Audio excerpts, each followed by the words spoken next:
परिवार में कई पेरेंट्स दोनों भी उनका इस महामारी के कारण निधन हो गया है, तो अकेले बच्चे जो माइनर है वो भी, उनके सभी के प्रति मैं दुख व्यक्त करती हूं। और हमारे पीएम केयर फंड के माध्यम से हमारे महाराष्ट्र को, हमारे अमरावती क्षेत्र को पीपीई किट, ऑक्सीजन प्लांट, ये इसके माध्यम से वेंटिलेटर्स, रेमडेसिविर, वैक्सीनेशन, ये सब देकर मुझे लगता है एज ए पीएम जो प्रत्येक जिले का, हर जिले की जवाबदारी और पूरे देश के हर राज्य की जवाबदारी लेकर उन्होंने मदद की, उसके लिए मैं हमारे मंत्री महोदय का, हमारे पीएम साहब का बहुत दिल से धन्यवाद करती हूँ। सभी लोगों ने आलोचना की, कई लोगों ने सपोर्ट किया, पर मैं इतना बता सकती हूँ कि ये सिचुएशन हम सबके लिए बहुत नई थी और इस सिचुएशन में लड़ने के लिए हर कदम नया कदम हमने रखा था।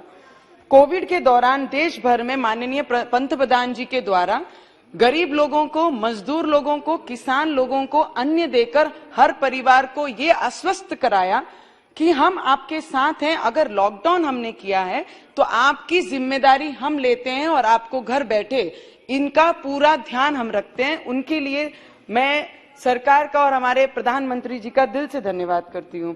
कोविड की दूसरी लहर महाराष्ट्र में शुरू हुई और महाराष्ट्र में मेरे डिस्ट्रिक्ट अमरावती से उसकी शुरुआत सबसे पहला हुई और उस दौरान महाराष्ट्र सरकार पूरी तरीके से दूसरी लहर को रोकने में असफल रही तथा इसे अनेक जाने गई, जिससे महाराष्ट्र सरकार ने छिपाने की भी कोशिश की। इसलिए मैं केंद्र सरकार से मांग करती हूं कि मृत्यु हुई इसके जितने भी नंबर्स हैं उस पे एक जांच बिठाए और करेक्ट नंबर्स हमारे महाराष्ट्र में कितने सही मामले में डेथ्स हुए उनकी भी लिस्ट हम लोगों के सामने आनी चाहिए। बहुत जरूरी है, सच ये लोगों के सामने आना चाहिए। शब्दों में वाह वाह करने से कुछ नहीं होगा। लोगों ने अपनी जान गंवाई है इस महामारी में और किसके कारण, किसके दुर्लक्ष्य से ये सब हुआ है उस पर ध्यान जाना बहुत जरूरी है। महाराष्ट्र सरकार कोरोना को कंट्रोल करने में असफल रही। माना गया कि महाराष्ट्र सरकार से बात करने की, बहुत संपर्क करने की कोशिश उस वक्त हमने की और जिसके कोई रिस्पांस महाराष्ट्र सरकार से कभी हमें नहीं आया, उसका बहुत बड़ा दुख हम लोगों का है। हम रिप्रेजेंट करते हैं ऐसे क्षेत्र को जहां पे ट्राइबल एरिया है, मजदूर लोग हैं, किसान लोग हैं, ऐसे क्षेत्र को रिप्रेजेंट करते हैं और कोरोना दूसरी लहर वो क्षेत्र से शुरू हुई थी, अमरावती से।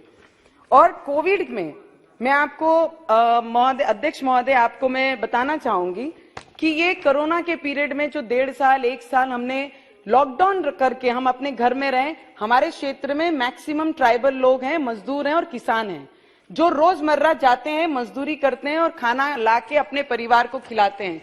उस वक्त जितने भी लोग अपने घरों में थे, तब इलेक्ट्रिक डिपार्टमेंट का जो मुद्दा आता है, हमारे मंत्री महोदय ने, राज्य के जो मुख्यमंत्री ने और डिपार्टमेंट के जो मंत्री महोदय, उन्होंने क्लियर शब्दों में प्रेस कॉन्फ्रेंस में कहा कि इलेक्ट्रिक का जो भी बिल होगा उसे कहीं ना कहीं कोई परसेंटेज में हम माफ करेंगे और लोगों को रिलीफ देंगे, पर उन्होंने किया नहीं। जो हमारे कृषि पंप हैं, आज भी हमारे लोग वहां पर कृषि पंपों पे जो 2 साल से कुछ काम नहीं कर रहे थे, कृषि पंप में जाकर जबरदस्ती, अगर तुम वहां पर पैसे नहीं भरते हो तो उनके कृषि पंप के कनेक्शन भी आज हमारी महाराष्ट्र गवर्नमेंट के लोग जाकर जबरदस्ती उसे काटा जा रहा है।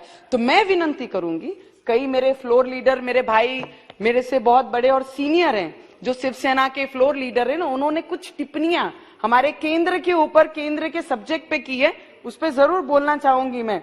कोविड के कारण पूरे महाराष्ट्र के अंदर अनेक जो व्यापारी थे, बिजनेस थे, बहुत सारे लॉसेस हुए, तो उसमें मैं केंद्र से भी विनंती करना चाहूंगी, जिनके ऐसे शटडाउन हुए हैं बिजनेस, जिनके क्लोज हुए हैं, उनको भी रीओपन करने के लिए क्या फैसिलिटी केंद्र से दी जा सकती है, उस पर भी हमने मदद करनी चाहिए।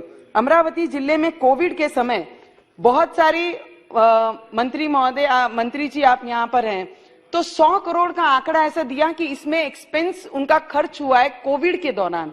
तो मैं आपसे एक विनंती करूंगी कि इसकी पूरी डिटेल जो हमारे डिस्ट्रिक्ट के कलेक्टर हैं उनसे आप बुलाइए, कि क्योंकि कई मंत्री और प्रशासन वहां के अपने, sir only 2 minutes sir, just last 2 minutes sir, उसके ऊपर जितना खर्च हुआ है उन्होंने अपने क्लोज वन को ये डायरेक्टली टेंडरिंग ना करते हुए हर कामों की डायरेक्टली उनको काम दिए गए, उससे हमारे लोगों का नुकसान, हमारे क्षेत्र का, और जो फंड केंद्र से हमारे जिले के लिए, डिस्ट्रिक्ट के लिए आया, उसका बहुत गलत वापर हुआ है। उसकी भी इंक्वायरी बैठनी चाहिए कि कहां कैसे खर्च इस पे किया गया है, वो मैं मंत्री महोदय से विनंती करूंगी। और अभी जो नया एक वेरिएंट जो कोविड का ही तीसरा भाई, जो तीसरा नाम दिया गया, वो जो आ रहा है, उसमें जो जितने भी बाकी कंट्रीज में आए हैं उनसे जो फ्लाइट्स इनकमिंग हमारे देश को है, उस पे हमने कुछ ना कुछ पाबंद लगाने चाहिए। जब क्योंकि आज हमारे स्कूल चालू हो गए हैं, कॉलेज शुरू हो गए हैं, सब बच्चे अपने अपने स्कूल जाना शुरू कर दिए महाराष्ट्र में। अगर बाहर से प्रवासी यहाँ आते हैं और उनको इफेक्ट करते हैं तो बहुत बड़ा नुकसान हमारे बच्चों का और सब परिवारों का होगा। तो उस पर कहीं ना कहीं हम लोगों को थोड़ा सा कंट्रोल लाना पड़ेगा।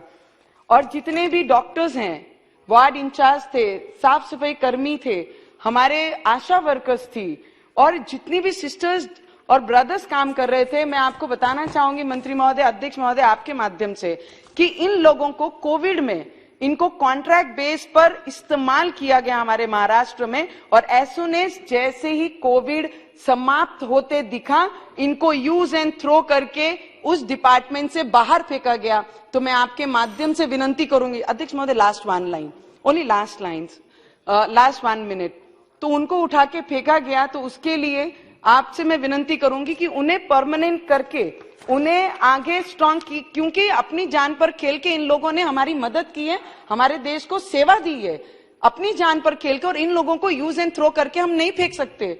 उस पर हमने बोलना चाहिए।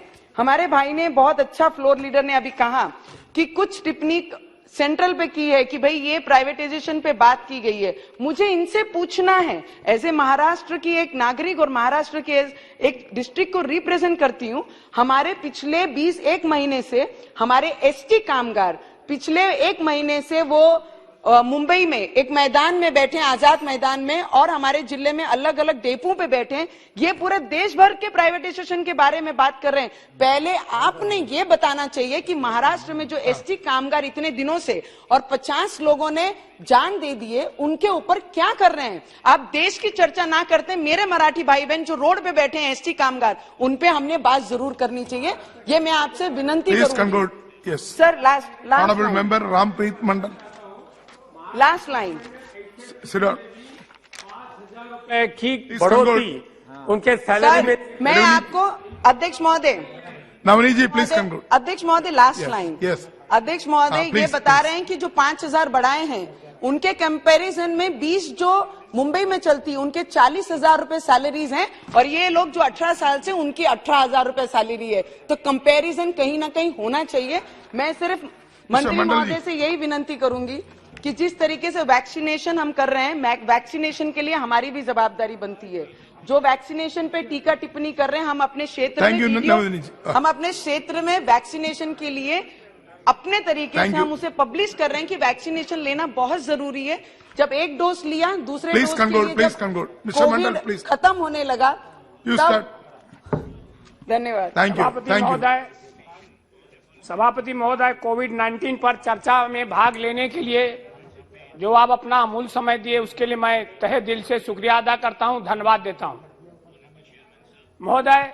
If you like this video ಬೇಗ ಲೈಕ್ ಮಾಡಿ, ಕಾಮೆಂಟ್ ಮಾಡಿ, ಶೇರ್ ಮಾಡಿ ಹಾಗೂ ಯೋಯೋ ಟಿವಿ ಕನ್ನಡವನ್ನು ಸಬ್ಸ್ಕ್ರೈಬ್ ಮಾಡಿ।